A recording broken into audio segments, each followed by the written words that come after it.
Hey guys, thank you for watching the Slat Rock channel. While wrestling is a work, a key win can help elevate a wrestler or intensify a feud. However, a poorly planned victory can hurt the defeated wrestler and hurt a feud. How many times have you watched the WWE and thought to yourself, what were they thinking? Here's 24 instances where the WWE definitely wasn't thinking.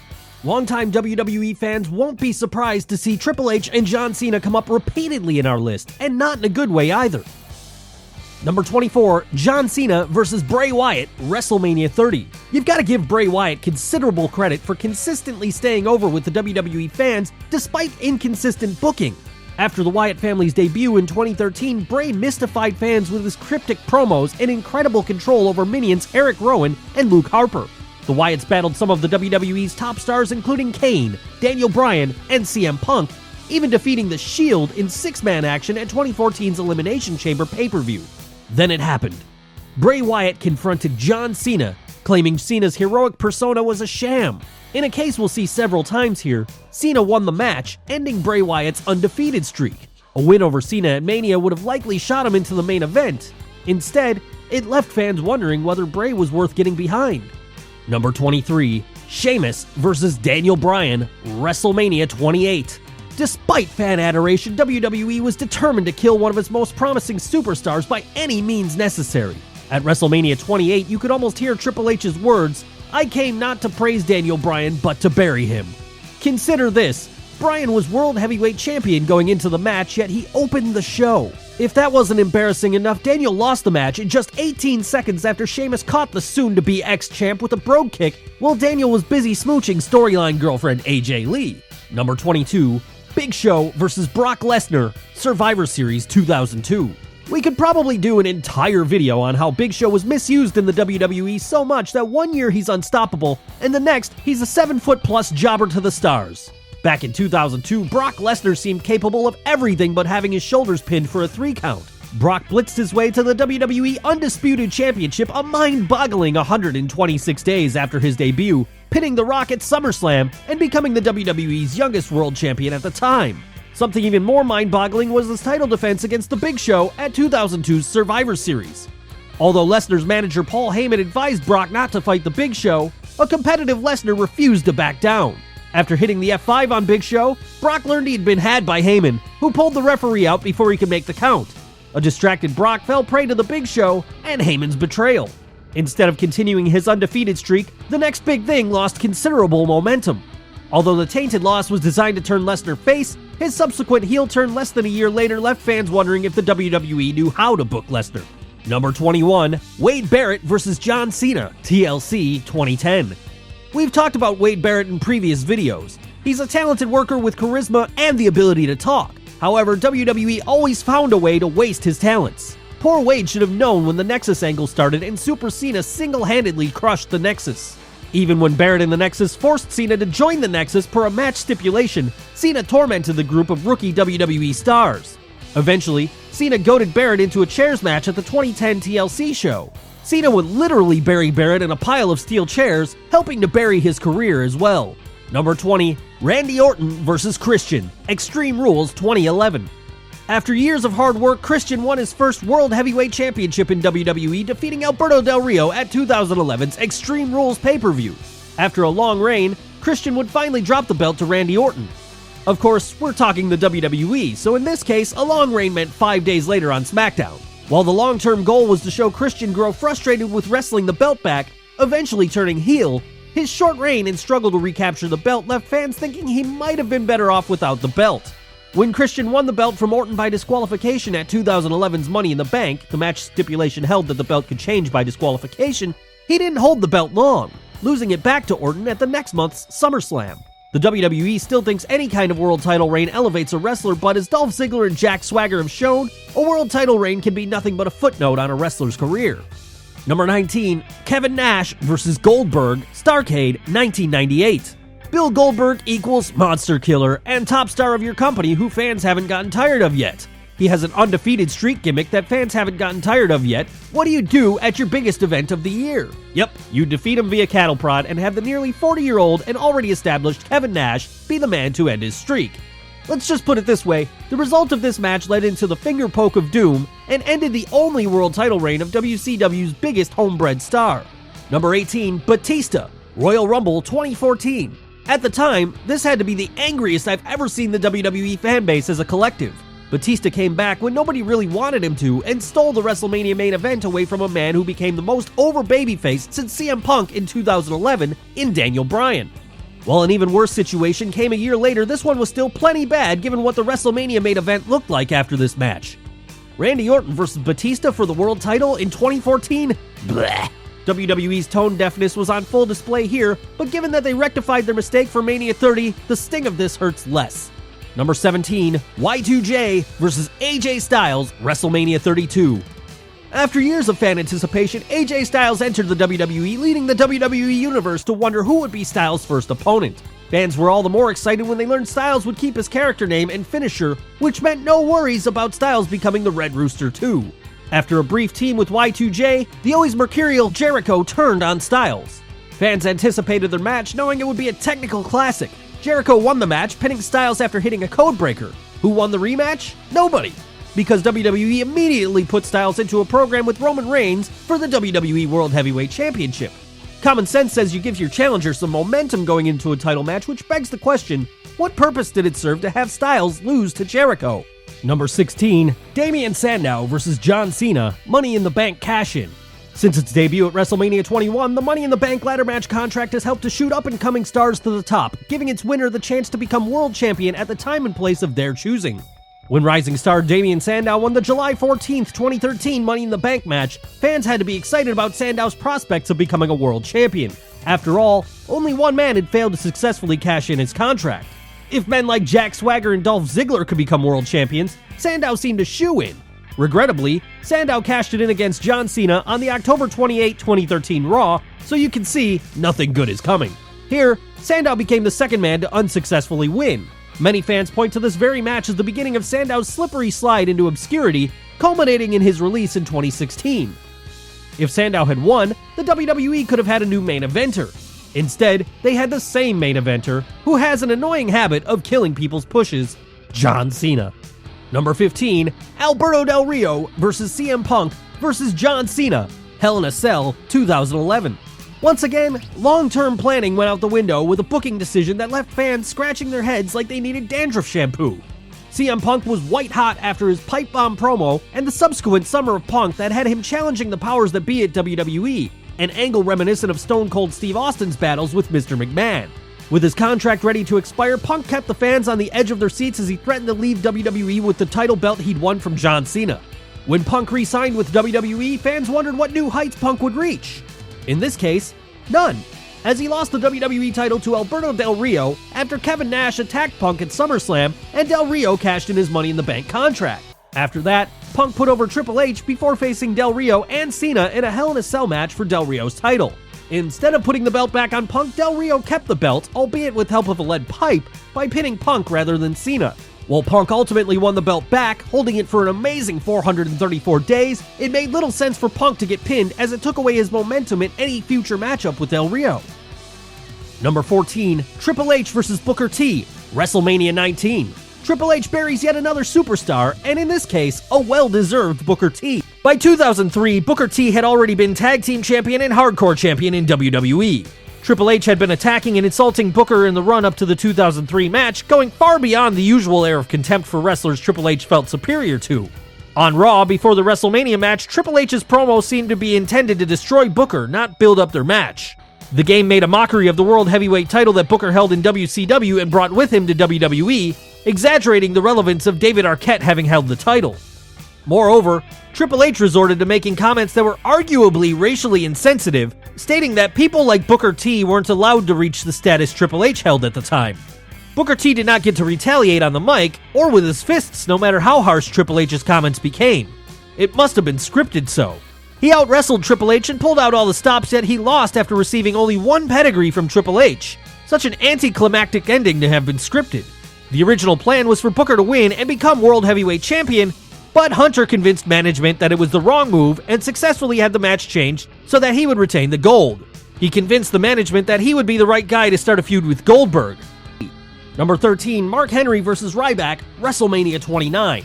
Mark Henry is a WWE veteran whose career dates back to the Attitude Era.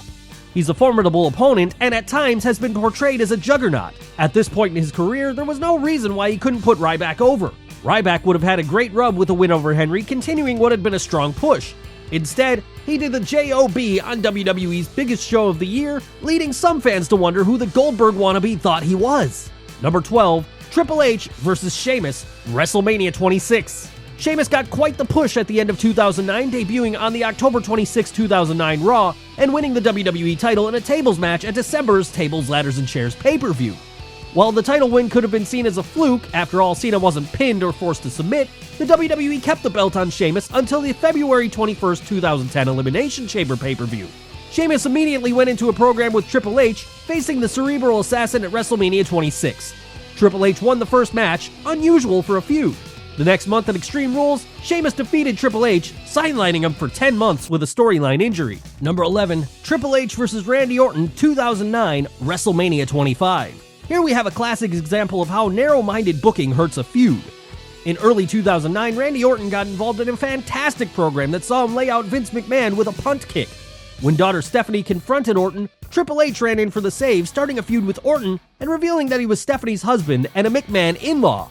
While fans knew this behind the scenes, it was unmentioned on the air until now. The two squared off at WrestleMania 25. For some reason, WWE chose to have Triple H win the first match, killing off a lot of the heat. While Orton rebounded in future matches, this seems to be the case of WWE refusing to steer clear of its tradition of sending the fans home happy during WrestleMania. When a babyface is feuding with a heel, the heel should come out on top during the early phase of the feud, giving the fans more incentive to watch future matches. Here, the WWE's bad booking hurt the feud, and although Orton kept his heat due to his own efforts, the feud could have been much better.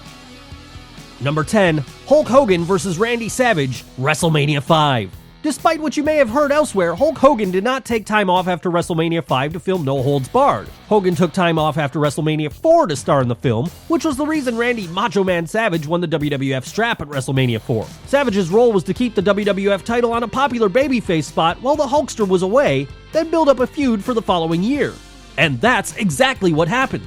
After shooting No Holds Barred, Hogan teamed up with Savage as the all-star tag team, the Mega Powers, at 1988's inaugural SummerSlam pay-per-view, defeating the Mega Bucks of Ted DiBiase and Andre the Giant. Over the next few months, the team began to deteriorate, with Savage growing more and more jealous of Hogan. This culminated in the team splitting up and Hogan clashing with Savage at WrestleMania 5 as the Mega Powers exploded. The Hulkster regained the belt that the Macho Man was keeping warm for him. Savage had as much of a chance of winning here as Hogan had winning the Academy Award for Best Actor. The Macho Man lost the match and the belt, but good booking kept Savage on top when he became the Macho King not long after. Number 9, Dean Ambrose vs. Triple H at Roadblock 2016. Dean Ambrose had a Herculean task of facing Brock Lesnar at WrestleMania 32 in a no-holds-barred street fight, which saw Lesnar squash Ambrose. While the Roadblock show was designed to lead up to WrestleMania, it fell short with its main event where WWE Champion Triple H defeated Dean Ambrose. In this case, WWE did the right thing by putting Triple H over, as he was scheduled to defend the WWE title against Roman Reigns at WrestleMania. The problem here was that he should have never wrestled Ambrose, as the fans had to be thinking if Ambrose couldn't polish off the game, he had zero chance against Lesnar. The WWE could have had Ambrose go over someone else or kept him off the show. Yet another bad move by WWE. Number 8, Hulk Hogan vs. Randy Orton, SummerSlam 2006. This may be the simplest one to explain on this list. Hulk Hogan in 2006 is 53 years old and beat Shawn Michaels 1 year earlier at SummerSlam.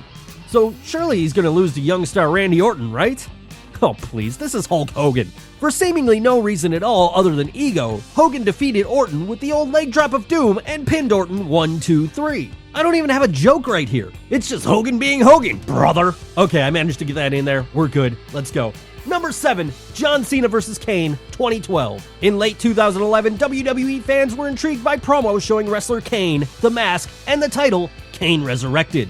It looked as if the Big Red Machine was coming back with a vengeance. Unfortunately, he started his comeback against John Cena, which led savvy fans to realize Kane Resurrected should have said, Kane does the J.O.B.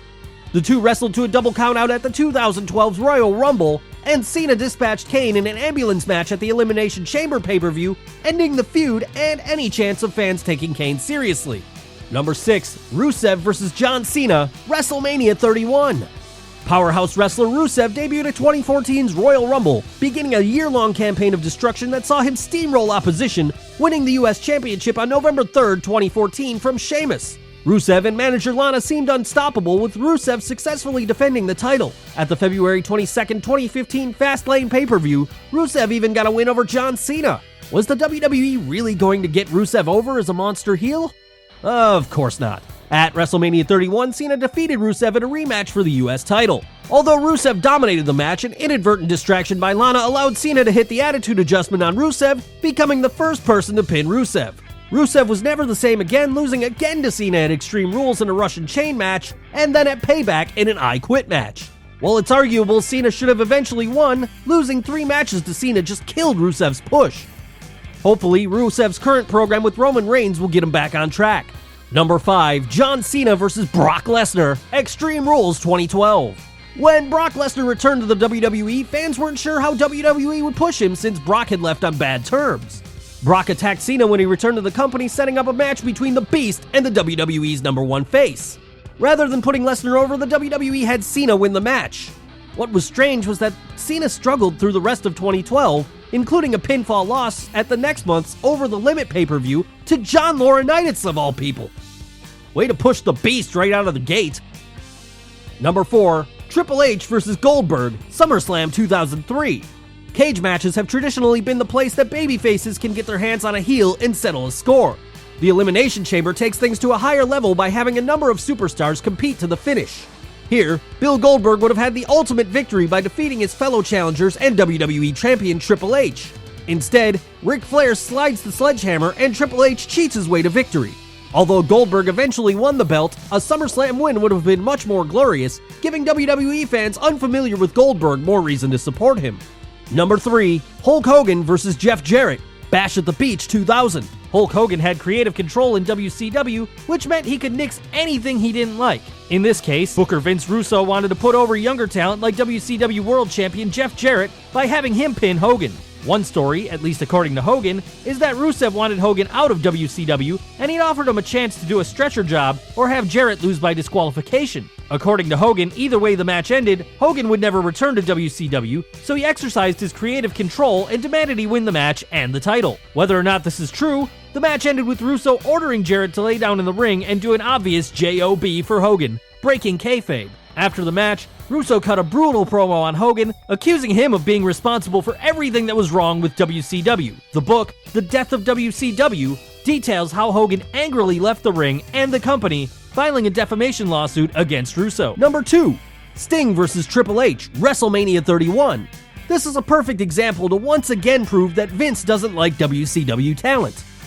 Sting had a short career in WWE. He debuted at the Survivor Series in 2014 to oust the Authority from power. Not that they would be out of power for long. His first match took place at WrestleMania 31, where he was defeated by Triple H. He would have 4 matches overall, with the final match taking place at Night of Champions that year. He faced Seth Rollins for the WWE World Heavyweight Championship and injured his neck during a buckle bomb spot. It was hoped that he might recover, but ultimately he announced his retirement and was inducted into the WWE Hall of Fame. Honorable mentions: Fandango beats Chris Jericho at WrestleMania 29. Shawn Michaels beats Vader, SummerSlam 1996. Royal Rumble 2015, with Roman Reigns winning. Number 1, Team WWF versus Team Alliance, Survivor Series 2001. Ah yes, the legendary program between the WWF and the combined forces of WCW and ECW. Accountants are still trying to calculate how much money Vince McMahon left on the table by blowing off what should have and could have been a long money-making storyline. Even with the miserly McMahons refusing to bring in WCW names like Ric Flair and Bill Goldberg, the angle was the hottest thing over the summer of 2001. July's Invasion pay-per-view was a huge success, confirming the fans' interest. However, Vinnie Mac's inability to see the long-term picture led to him killing the angle at 2001's Survivor Series, where Team WWF beat Team Alliance. Had the Alliance won, the angle could have continued until at least WrestleMania. Alright, let's look at the scorecard. Damn, we have a tie. We have John Cena and Triple H with 6-all. God bless their egos. Guys, what do you think? Are there any other matches where the wrong guy won that we left off this list that you think should have been on here? Drop us a comment below, let us know. Don't forget, if you like this video, you can hit that like button, subscribe to our channel for more videos just like this one, follow us on Facebook, Twitter, and Google+, and as always, thank you for watching.